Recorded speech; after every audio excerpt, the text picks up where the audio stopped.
मैं शिरीष चक्रदेव। मैं खुद सिविल इंजीनियर हूँ। मैंने 1980 में सिविल इंजीनियरिंग पास किया। अभी मेरा रहना धंतोली में है, दीनानाथ हाई स्कूल के पास में। और मेरी कंस्ट्रक्शन एक्टिविटी पिछले 40 साल से चालू है। जो मैं इरिगेशन में भी काम किया हूँ, पीडब्ल्यूडी में भी किया हूँ, बाकी बहुत प्राइवेट में भी बहुत सारे काम कर चुका हूँ। मेरा अनुभव तो वैसे अच्छा रहा है अभी तक के। मैं प्रॉफिट के पीछे नहीं दौड़ा, काम की क्वालिटी के साथ में, और जैसा मिलेगा वैसा काम करते हैं। दर्शकों, आज हमारे साथ है शिरीष चक्रदेव जी, जो कि चक्रदेव कंस्ट्रक्शन कंपनी के मैनेजिंग डायरेक्टर है और सनस्टोन इनकी एक कंपनी भी है, ये भी मैनेज करते हैं। हम इनसे जानना चाहेंगे कि कोविड कार्यकाल के बाद कंस्ट्रक्शन लाइन में किस प्रकार का उठाव था और अभी क्या वर्तमान स्थिति है सर? फिलहाल तो अभी पूरा मार्केट खुला नहीं है, अभी जस्ट पिकअप हो रहा है धीरे धीरे एक्टिविटी। कोविड काल में हमारे बहुत सारे लोगों का वर्किंग पूरा डिस्टर्ब हो गया था। कई लोगों के, जैसा मेरा भी एक सुपरवाइजर कोविड में एक्सपायर हो गया, ऐसे हर कंपनी में से बहुत सारे लोग डिस्टर्ब हो गए। लेबर का भी बहुत बड़ा प्रॉब्लम हो गया था, और बाद में अभी वो लेबर का प्रॉब्लम सॉल्व होना भी बाकी है। अभी पूरे तरीके से सॉल्व हुआ नहीं है।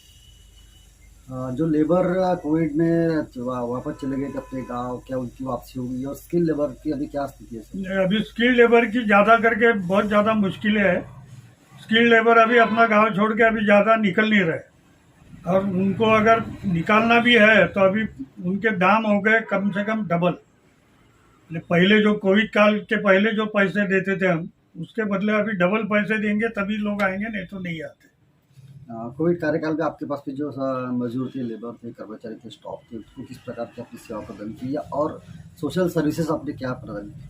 हमने तो सबको सैलरी दिया जो पीरियड में हमारे पास थे काम कर रहे, यानी भले ही काम नहीं था लेकिन उसके पहले हमारे पास काम कर रहे थे, तो उनको तो हमने पूरे महीने की सैलरी दिया। जिसको एकाधे को हॉस्पिटलाइजेशन की ज़रूरत पड़ी तो उनको हॉस्पिटल भी एक्सपेंसेस दिए थे हमने।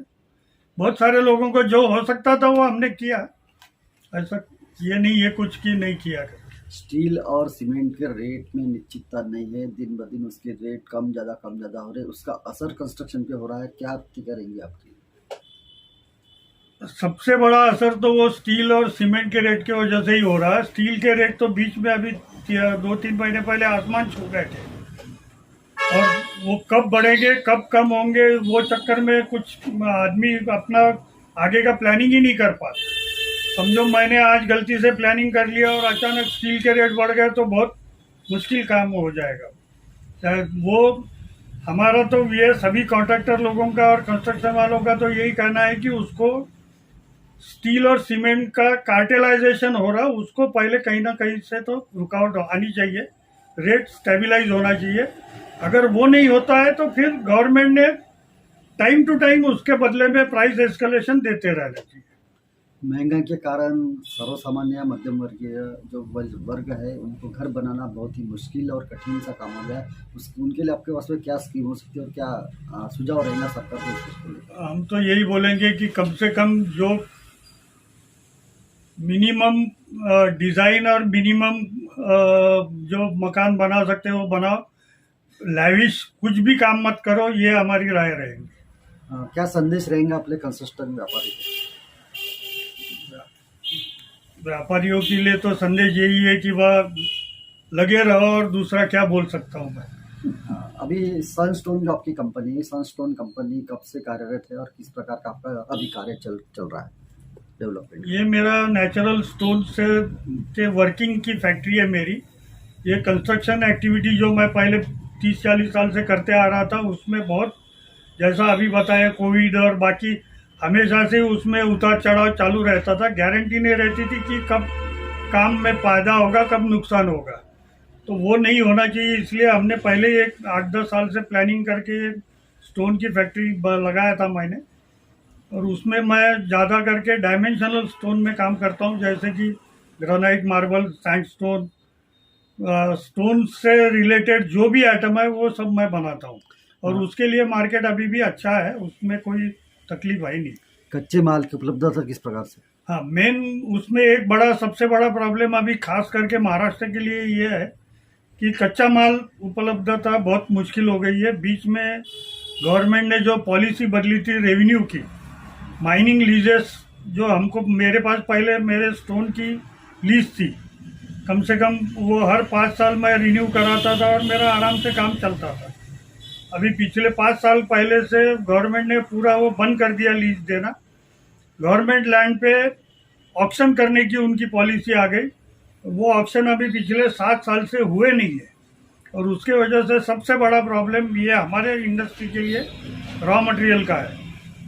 और मैंने जो मेरी फैक्ट्री चालू किया था, मेरा उद्देश्य यही था कि मैं विदर्भ के ही अवेलेबल जो रॉ मटेरियल है उसका ही यूज़ करूँ और उसी से मैं कुछ आइटम बनाऊँ या जो भी करना है करूँ।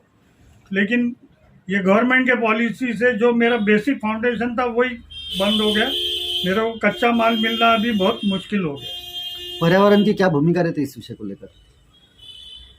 मेरे हिसाब से तो पर्यावरण नाम के लिए है। गवर्नमेंट ने जहाँ भी लीजेस देना है वहाँ गवर्नमेंट ने खुद पर्यावरण क्लियरेंस करके गाइडलाइंस देना चाहिए और वो हिसाब से काम करना चाहिए।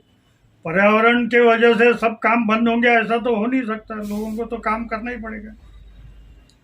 आपका माल कहाँ का सप्लाई होता है? मेरा तो ऑल ओवर महाराष्ट्र या कहीं भी, मैं बाहर जाके भी, स्टेट के बाहर जाके भी काम करता हूँ।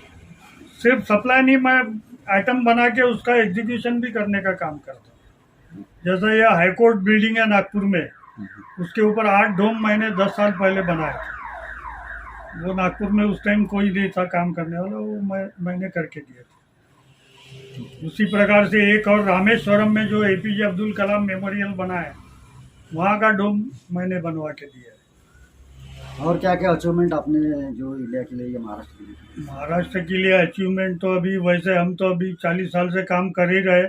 हमारे कम्युनिटी जो एसोसिएशन है वहाँ हम बताते रहते, लोगों को गाइड करते रहते कि टेंडर भरते टाइम कैसा भरो, रेट देखो, काम कैसा करो। उसके लिए क्वालिटी के लिए हम जितना हो सकते हैं कुछ कार्यशाला लेना, वर्कशॉप लेना, लोगों को अच्छे, मैंने एक्सपर्ट लोगों को बुला के उनको एडवाइस देना, ये एसोसिएशन के माध्यम से करते रहते थे और आगे भी जितना जमेगा उतना करते रहेंगे। एक ही सबको मेरी एक ही रिक्वेस्ट है हमारे ट्रेड वालों को कि सबने यूनाइट होकर काम करना चाहिए, तभी सबका भला होगा, नहीं तो मुश्किल हो जाएगा।